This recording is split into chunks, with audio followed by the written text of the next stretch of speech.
कुछ सजेशंस इसमें दिए गए।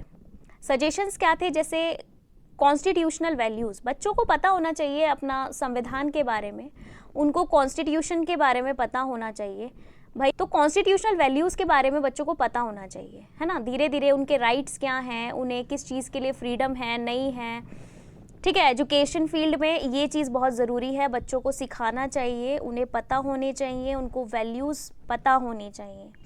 अब देखिए, एजुकेशन सबके लिए बराबर होनी चाहिए, ये एक इम्पॉर्टेंट पॉइंट बनता है।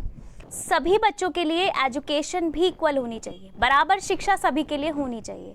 अब इसीलिए इंक्लूसिव एजुकेशन हम पढ़ते हैं। इंक्लूसिव एजुकेशन आगे टॉपिक आएगा, बहुत इंपॉर्टेंट है, ये मैं आपको बिल्कुल डिटेल में पढ़ाऊँगी, तो आपको समझ आएगा कि इंक्लूसिव एजुकेशन क्या है। तो अगर इक्वालिटी, सभी बच्चों को इक्वल मानना है, ऐसा नहीं है उनके बैकग्राउंड या उनकी कास्ट, रिलीजन को ध्यान में रखते हुए अगर आप उनके साथ भेदभाव करते हैं तो ये सबसे गलत बात है, ठीक है। सेक्युलरिज्म का मतलब भी सबको पता है। देखिए, जब धर्म, जाति धर्म की ये सब चीज़ें बात आती हैं तो लोग रिलीजन को लेकर भी बच्चों के साथ डिस्क्रिमिनेशन शो करते हैं, तो वो चीज़ नहीं होनी चाहिए। बच्चे सब बराबर हैं, सब धर्म बराबर हैं, तो इक्वल अपॉर्चुनिटी मिलनी चाहिए हर एक बच्चे को अपने हर एक फील्ड में, उसे किसी चीज़ से रोका नहीं जाना चाहिए, ठीक है। तो सेक्युलरिज्म का यही मतलब है, जो धार्मिक चीज़ें होती हैं और धर्म के आधार पर जब बच्चों के साथ भेदभाव किया जाने लगे तो वो चीज़ें थोड़ी सी ख़राब होती हैं। तो धर्म के आधार पर आप किसी बच्चे का मजाक नहीं बना सकते, आप उसको पूरी फ्रीडम दे सकते हैं। वो जिस धर्म का है आपको उसे ऐसे ही एक्सेप्ट करना है। टीचर की ड्यूटी होती है हर बच्चे को बराबर मानना। आप किसी बच्चे को बहुत ज़्यादा प्रायोरिटी दे रहे हैं और किसी बच्चे को आप बिल्कुल नेगलेक्ट कर रहे हैं, वो चीज़ बहुत गलत है। टीचर को कभी ऐसे बच्चों के साथ भेदभाव नहीं करना चाहिए।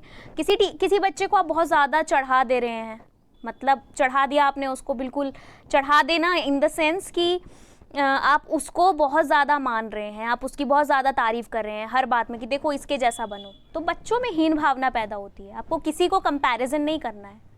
मेरे एक टीचर थे, अभी वो देवगढ़ में प्रिंसिपल हैं, मिस्टर मनोज कुमार वर्मा सर, केंद्रीय विद्यालय के ही हैं, और मेरी बात होती है अभी सर से।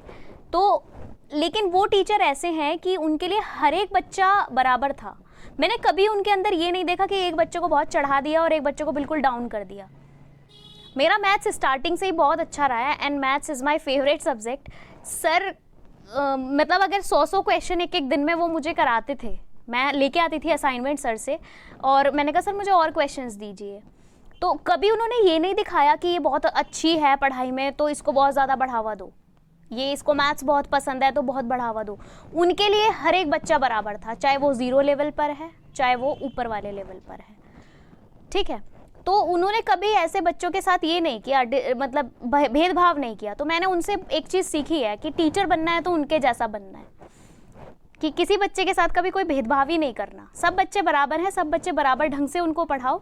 हर एक बच्चे के लिए मेथड्स उनके अलग होते थे, कोई बच्चा एक मेथड से समझता है, कोई दूसरे तीसरे मेथड से समझेगा। तो टीचर्स की ये रिस्पॉन्सिबिलिटी है कि बच्चों में भेदभाव किसी तरीके का ना करें। रिलीजन के से लेकर रिलीजन, कास्ट, ये सब तो बिल्कुल भी नहीं आना चाहिए टीचिंग प्रोफेशन में। अगर आप एक अच्छे टीचर हैं तो ये सब चीज़ें बिल्कुल बेकार हैं।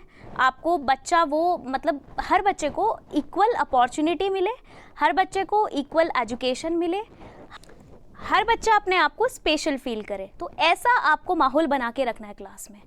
ऐसा नहीं कि बच्चों को मतलब एन्जॉयमेंट के साथ भी पढ़ाना है और एक एक्टिव लर्नर बच्चा होना चाहिए, ठीक है। एनसीएफ में ये चीज़ें बातें कही गई हैं। अब देखिए डेवलपमेंटल लर्निंग कैसी होनी चाहिए। भाई चाइल्ड डेवलपमेंट हो रहा है, लर्निंग हो रही है बच्चे की, तो एनसीएफ 2005 के अकॉर्डिंग ये सब क्या चीज़ें, ये कैसे होनी चाहिए। तो मैंने आपको डेवलपमेंट लर्निंग में आपको पढ़ा चुकी हूँ। अगर आपने नहीं पढ़ा, पूरा डिटेल में पढ़ाया है, लिंक डिस्क्रिप्शन बॉक्स में मिल जाएगा, आप पढ़ सकते हो। अब देखिए डेवलपमेंट लर्निंग एक दूसरे से इंटर रिलेट हैं। अब ये इंटर रिलेट कैसे हैं, मैंने आपको सब चीज़ें पढ़ाई हैं, मैं दोबारा यहाँ नहीं पढ़ाना चाहती।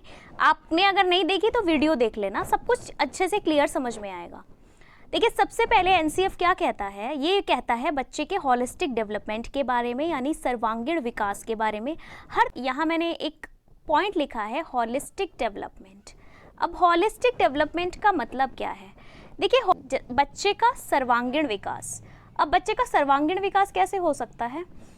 उसका इमोशनल, सोशो इमोशनल डेवलपमेंट अच्छे से हुआ हो, उसका स्पिरिचुअल डेवलपमेंट हुआ हो, फिजिकल हुआ हो, कॉग्निटिव हुआ हो, तो हर तरीके का बच्चे का डेवलपमेंट इसमें आ जाएगा हॉलिस्टिक डेवलपमेंट में। तो एनसीएफ क्या करता है? एनसीएफ मानता है इस बात को कि हॉलिस्टिक डेवलपमेंट होना है, बच्चे का होना बहुत ज़रूरी है, एजुकेशन फील्ड में बहुत ज़रूरी है। ठीक है, अब पहले क्या होता था, जो हमें इंफॉर्मेशन मिली उसे ही हम नॉलेज मान लेते थे। जो टीचर ने पढ़ाया, इंफॉर्मेशन हमें मिली, हमने उसको ही कह दिया कि हम तो बहुत नॉलेजेबल हैं, हमें नॉलेज गेन हो गई।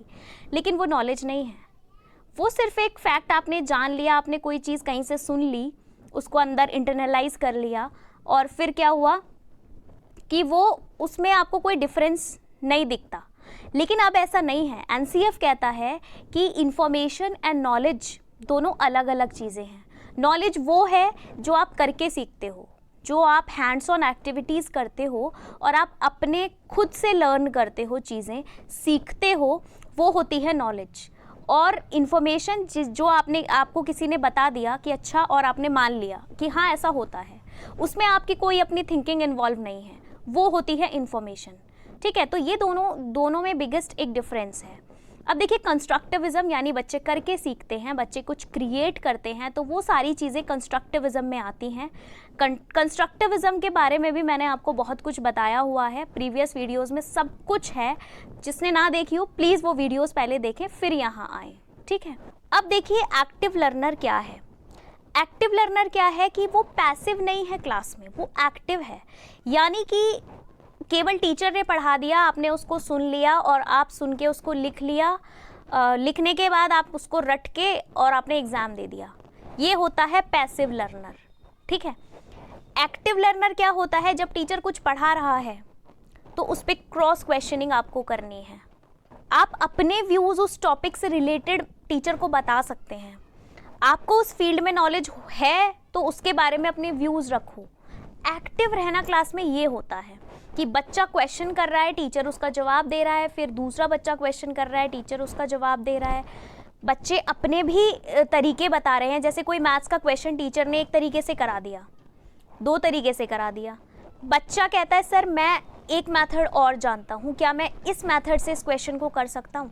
तो वो है एक्टिव लर्नर की पहचान। यानी बच्चा खुद इन्वॉल्व हो रहा है क्लासरूम में टीचर के साथ, तो वो होता है एक्टिव लर्नर। ठीक है, तो आपको आई थिंक ये समझ में आ गया हो। एनसीएफ में एक्टिव लर्नर की बात कही है। पैसिव लर्नर कभी अच्छा नहीं होता, वो सिर्फ रोड लर्निंग की तरफ इशारा करता है कि टीचर ने बनाया और आप बिल्कुल बुत होके बैठे हो और आपका कोई इन्वॉल्वमेंट नहीं है क्लास में। तो पैसिव नहीं रहना है, एक्टिव बच्चे का होना बहुत ज़रूरी है। ग्रुप स्टडी भी बहुत इंपॉर्टेंट है, इसमें बच्चा एक्टिव रहेगा। ठीक है, अपने साथ के बच्चों के साथ पढ़ेगा तो एक्टिव रहेगा, अपने कुछ व्यूज़ उन्हें देगा, उनके कुछ सुनेगा, और बच्चों की आपस में जब ग्रुप डिस्कशन होता है ना, बहुत थिंकिंग डेवलप होती है। कॉग्निटिव डेवलपमेंट तेज़ी से होता है ग्रुप में, ये भी मैं पढ़ा चुकी हूँ कैसे होता है, सब कुछ एक्सप्लेन, 1 बाय 1 एक्सप्लेन किया है मैंने प्रीवियस वीडियोज़ में, देख सकते हैं आप। लर्निंग बाय डूइंग क्या है भाई? करके सीखना, ये भी एनसीएफ का ही एक पॉइंट है। टीचर का एजुकेशन, अब देखिए टीचर्स, हर टीचर का पढ़ाने का अपना अलग तरीका होता है। कोई टीचर किसी मेथड से पढ़ाता है, मतलब हर टीचर अपने में अच्छा है, मैं बुराई नहीं करूँगी, हर टीचर अपने में अच्छा है।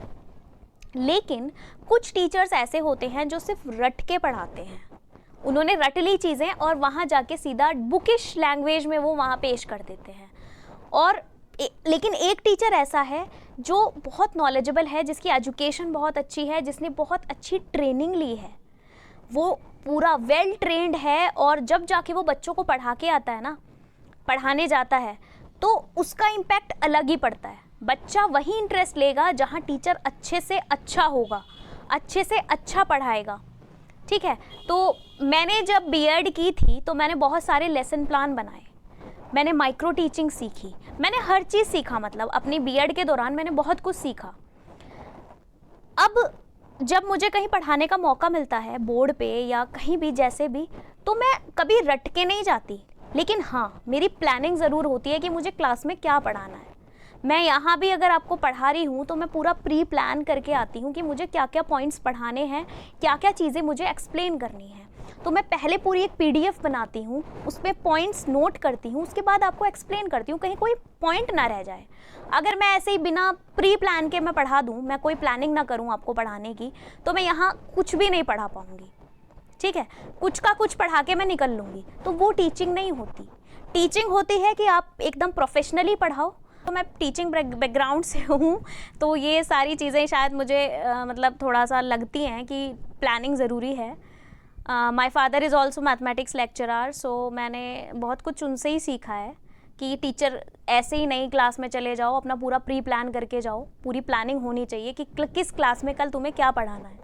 बच्चे जब बच्चे क्वेश्चनिंग करना स्टार्ट करते हैं ना, तो अच्छे टीचर, कभी कभी होता है ऐसा कि नहीं आता आंसर आपको,